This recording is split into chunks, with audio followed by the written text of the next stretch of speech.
In this lesson, we will now learn the second type of idgham, which is called idgham-e-tam.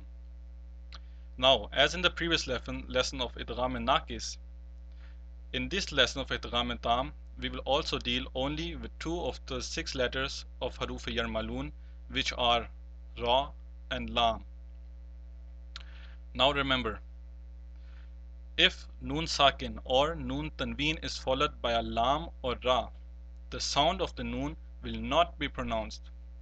Remember, the sound of the noon will not be pronounced.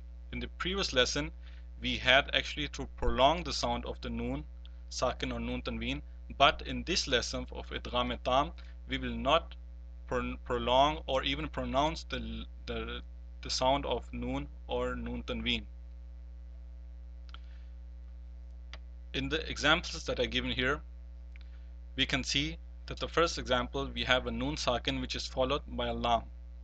Now you will see that the lam is mushaddad, as it always happens whenever the case is where we have to deal with idgham. The second thing, since it is a lam, we will not pronounce the noon. Now the first example we will read as kullah, kullah, kullah. So please see that we have not pronounced the noon at all. In the second example, we have a noon sakin and after that a ra.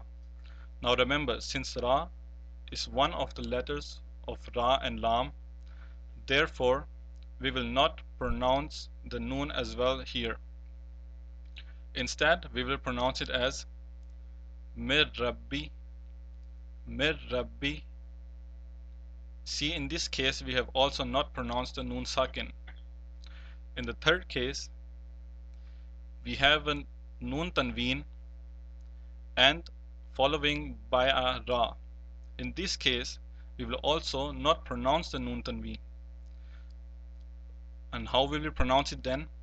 We will pronounce it as Ghafurur Rahimun, Ghafurur Rahimun. Please notice that if the Ghafurun will be a separate word, we will pronounce the noon tanween and say it as Ghafurun.